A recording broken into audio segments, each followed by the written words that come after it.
All right, I'm thrilled because today I'm talking about a topic that I've always been so curious about, and Madhu is chatting with me about this. Did I say it correctly?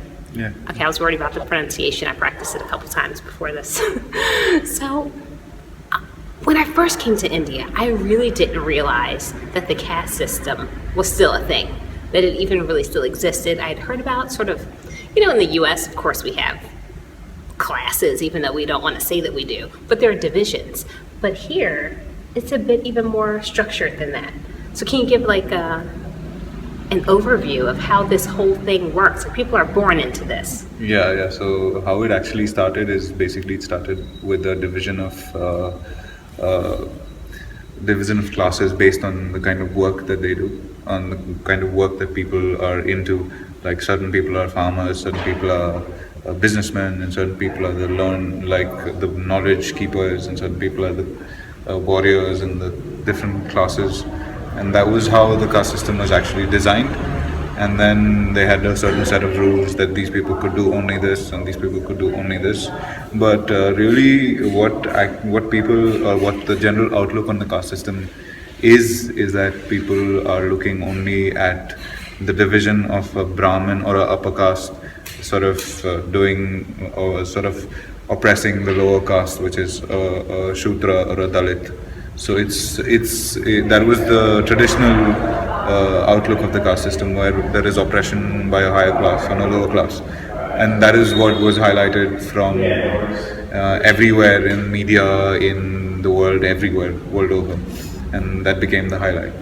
And now, for people who don't know, how many different castes are there? So there are there may be many different castes, as in. And I know there's subdivisions. Yeah, the even subdivisions. Within, but let's say overall, sort of the bigger ones. So there is the Brahmins, there is the Kshatriyas. And as a note, he's going up to down. This is up to down. So there's the Brahmins. The Brahmins are the highest. The highest. Caste. I am a Brahmin. So. Wait, right. I was just going to point to you. Yes, I am. He's one of them. Just yes, kidding. I am a Brahmin. So anyway, there's a Brahmin, then there's the Kshatriya, and then there is the Vaisya, and then there is Shudra and a Dalit, and then there's a Shudra. There are four castes, four basic castes, and then they may be divided into more. Which ones are the untouchables? So the Shudras are the untouchables. And that's the lowest. Yeah, that's the lowest. Now what's crazy about this is because when I was first talking about this as well, one of my friends who I met in Thailand, she's Canadian, but she's Indian, and it turns out she's an untouchable, And of course, she's very well educated, but we were having this conversation about how, if she was in India, it would be more of a thing. How difficult is it? Now, of course, you're a Brahmin, so that's the perspective but can people move up? So you can be a... No, there's no moving on. If you are in the caste system, nowadays there is nobody following the system, or nobody takes it seriously anywhere, except in very rural India, that it still persists. And it's still prevalent, but otherwise there's no serious thing about it. Now it's all about, in India it's only about reservations, getting your place among the government reservation scheme, getting a certificate. Even a rich person would have a certificate saying that he belongs to this lower caste, so that he could make his way up the ladder in the government reservation scheme. But the government is still tracking this. Yeah, the government's still tracking it, but no, there is no moving up the scale. If you're born into a caste, you're that caste till you die. And so you think that the caste system doesn't impact people too much now? Now it should not. It should not, and it is not largely. But with a right-wing government today, we have some problems in the country with the caste system and stuff. But otherwise, generally in the cities, in more urban India, it's not a problem. It's not a problem. Nobody bothers, or nobody even realizes who is who, what is what. So you think a person who's of a lower caste, because here's something that I heard, and you tell me about this. I didn't know, but an Indian person told me about this. They said that there was some judge who was from a lower caste, and by the way, so you can still rise up the ranks and become a judge. But so there was a judge who was from a lower caste, and they had to go to a courthouse and do something. And after that lower caste judge left, like a Brahmin or some higher caste judge had to come in and clean the courthouse because it was considered like being dirty or tainted after having that lower caste judge there. I don't know. I've not heard of such a story, but Okay. yeah, could be possible. I am not going to say much about it because I don't know. Right. Fair. Because for me, I was just like, what? Is Yeah, that but true? it is true. Like this happened in my own house. That after, like, so there would be a person that came in to clean the loo, the toilets at the back, and the cow shed and all of that. And after that person had finished cleaning everything and she left, the house would be entirely washed again and purified with a lot of chants and things like that. That's interesting. So the house has to be purified after Yeah. a lower caste person maybe has been in there. Yeah. Well, let's talk about marriage. Because that's one area where I feel like So caste would still come into play. yeah, perhaps. so today it's not a problem. I don't think it's a big problem because most people are adapted and the thought process in India is all Western, so not many people bother about it. And intercaste marriages have been a big thing now, and everybody's completely okay with it. But earlier it was a problem where both the families had a problem agreeing to the wedding, and generally resulted in people running away and getting married elsewhere, or it resulted in a lot of deaths where either the boy or the girl was in danger.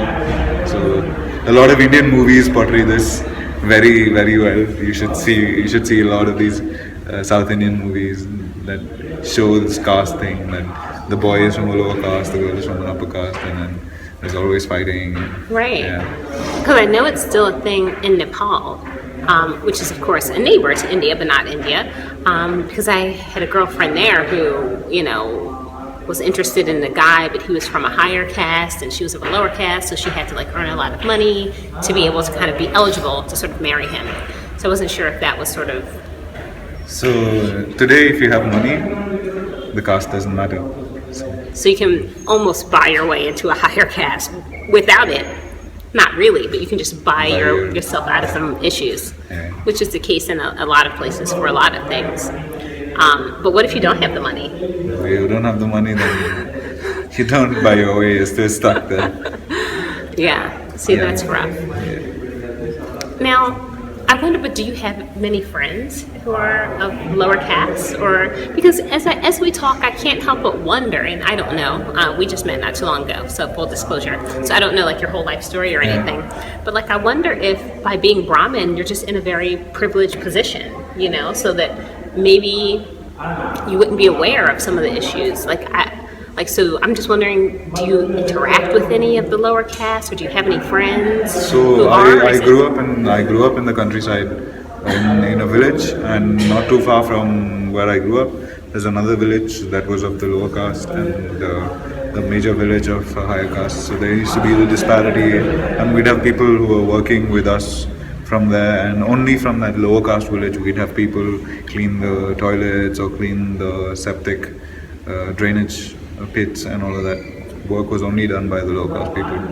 It's sad, but nobody else would do the work, so only they would be there to do the work. And yeah, I've seen how it's affected a lot of villages in more rural India, and how generally the lower caste settlement is always away from the main village. And it's tough because I would imagine that, so if you are that person, if you're from that lower caste, you grew up in that village, your parents are cleaning the toilets because it's all they're allowed to do, really.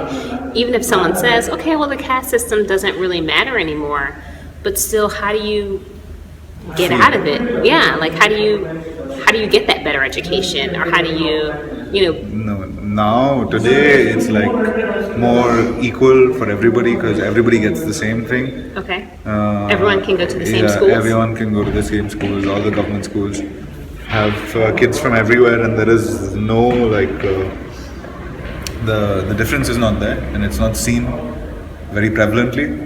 But I'm sure even I would wonder how that person would feel being there, and that's just saying that I am from this caste, or feeling even some little oppression because of their parents or somebody having to do some work that Right, it's seems considered like considered like lower. right or dirty. That is a definite question to explore and Yeah. see somebody who actually been there. But yeah, even I feel bad, right? Like even being a Brahmin, I am not. I'm considered like shit in the system because I don't get any like because I'm Brahmin. The government doesn't give me any sort of like leeway for any schemes. Nothing, no reservations, nothing. I have to like fight my way through. So it's almost like I think here there can be certain advantages Yeah. that you can get by being of a lower caste because it's kind of an oppressed group. So there can be like some quotas for things. So you're saying as a Brahmin, I don't get any. you don't quotas. qualify for I don't anything. qualify for anything. And now I found this surprising. So when we were first talking, I'm going to angle this a little bit away. Somebody's being a little bit noisy. But so maybe this is transition. Okay, so I was really surprised because when you told me also by being Brahmin, you received a brand. Like you were physically. Yeah. Is that So typical? it's not typical. It's only for certain. I don't know, only for certain subsects of the Brahmin groups, and there are different groups of Brahmins everywhere. And this is like an initiation into the entire system, and you're supposed to be messengers of God, and God is supposed to have sent you here to do His work. And so this gives you permission to do a lot of the rituals and carry out a lot of the things stipulated by your texts. So yeah, it's a common thing. Everybody gets it done, and it's like a tattoo. Is it Nothing. is it typical at like a certain age? Do you get it? Is Yeah, the so ritual- there is a ritual that needs to be done at the age of 7 or 11. Oh, that's very young. Yeah, at the age of 7 generally, or at the age of 11. I had it done at the age of 11. So where it's called the thread ceremony. So they have this holy thread that they put around your body, and you're supposed to wear it all your life. And so after that, then you go to the leader of your sect.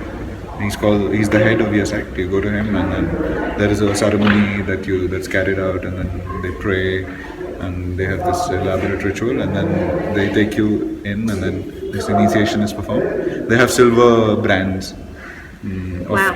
of the chakra and the shankha. These are the two emblems of Lord Vishnu. So we follow the Vaishnavite religion. So these are the two emblems, and these emblems are embossed onto your shoulders, your right and your left shoulder. Wow, on both. I thought there was only Yeah, one, it's but you both. get two. You get two. Do you remember it? Yeah, I remember it. Did it hurt? Yeah, it hurts. It's like an ant bite, but it stays for a week and then it's fine. Wow, so you were like a branded Brahmin. Yeah, cool. If that's what you want to say. I don't know. It's just the truth. It's like official. I never would have imagined that there was a brand. I wonder, I don't know if you know, but do any of the other groups? Yeah, there do are the other brand? groups also that do the brand. Okay, interesting. Some of them have the authority to do the branding themselves. They don't need to go to anybody else. So, yeah. Wow. I'm fascinated by this entire thing. The caste system, the brands, all of it. It's so different, but it's interesting. And I want to say though, I can imagine how something like this could start. Where in the beginning it's like, oh, okay, these are the policemen, these are the preachers, this is this, right? And then you're like, oh, and here are rules for each group. Kind of can make a certain sense, but when it then is passed on to the kids and people don't have a choice and it's like set, that's where I think it can be a little bit tricky. I mean, many children are nothing like their parents, so to kind of, in good ways and bad ways, some parents are and their kids are amazing. Some people are amazing and their kids are questionable, right? So to hold the kids and the generations sort of to the same original position to wherever this started, it's a little bit tricky. Although hearing the origin of it, it's like, okay, but now seems a No, little but tough. but that's what I said, right? As I Yeah, said yeah. earlier, that only the oppression has been highlighted and been talked about a lot everywhere. There are some certain good aspects to the system also, as you said. like, hey, these are the policemen, and these are the farmers, so like, you guys have your rules. So that actually helped in that time setting where people needed to be organized into different groups, and people had to like form certain boundaries for themselves. Yeah. It helped in that time, but it doesn't make sense today. So Right. as time goes by, people need to change, and Right. change is constant. So Right. it happens. And it's also, I want to add that I think another issue that comes in is not just even in the division, but it's in the hierarchies. Because you could even say, okay, these are the people who clean the toilets, these are the ministers. But to me, the understanding is that even if those are separate groups, they're still equal, right? Like a minister to me is still a human, just like the person who cleans the toilet is still a human. There's no difference, we can treat one really poorly, but that doesn't mean it's appropriate, right? Like we're all still people, we're all just doing our best, living our lives. So to me, the issue, I mean, of course, it's not fair to have these categories today. Like he said, it's not really relevant anymore. But I also think we don't need to look down on people just because they clean toilets or just because they have these sort of dirty jobs. Yeah, true. So I completely agree with you. But again, but there is a very major portrayal of the caste system in the Indian classical music scenario, and it's been talked about a lot on the internet, and it's been talked about a lot in India, and there have been a lot of people that have come out against this portrayal of the caste system, where South Indian classical music is only dominated by like the Brahmins. Right. There is no other like caste people learning that music, or there is no avenue. There are avenues, but it's not a preferred art form amongst lower caste people. Right. People don't take it up, or they've not been trained to take it up, and it's just really sad. And Yeah. people have been saying that other groups and other caste people should also be able to come into this picture and take up Yeah. music and actually do it, because people are people, and then we may find people everywhere, and that's really shocking that in this day and age that there's such a loud portrayal of the caste system in Yeah. a very subtle way. right. Yeah, I can't even imagine that classical music could be held to one class. Although, as you say that, though, I mean, you don't often hear, too much classical music stereotypically, playing in certain neighborhoods in the U.S., right? Even though we don't have that explicitly said, I think it's something that is kind of implicit or kind of implied and just sort of a part of it. But, I like classical music. I'm from Philly. That's kind of the hood in the U.S. But, let's make that music available for everybody. You don't have to choose, too. You could like Chris Brown and then also like classical music, right? Yeah. You can have both. iPod fits them both. Anyway, anything you want to add to this before we... No? No? Good? Thank you very much. Yeah, thank you. It was great. It's so nice to talk to you about I'm so this. thrilled to do this. It's fun. Really and good fun. I do want to add that I love having open conversations with people and talking about different topics, even topics that can seem tough and awkward to talk about, because that's how I think we can move forward as a society, right? It's about talking about whatever needs to be discussed. You have a lot of tough topics to talk about in India, for sure. For sure. There are a lot of tough topics to talk about in India. Yeah. Sometimes people get angry with me when I talk about certain topics, Yeah. but that's part of it, right? Women, sex, anything. Anything. All of these things really tough in India. It's tough in India. Yeah. That's okay. We're gonna have more tough conversations to come. So, Sure. thank you. Make sure Thank you you. subscribe if you haven't already. There's more to come from India. Later, I'm going to Europe, to the U.S. There's a lot. Oh my gosh, this place is bumping. Music starting in the background. Okay, that's it for now. Subscribe. Go for it. Thank you.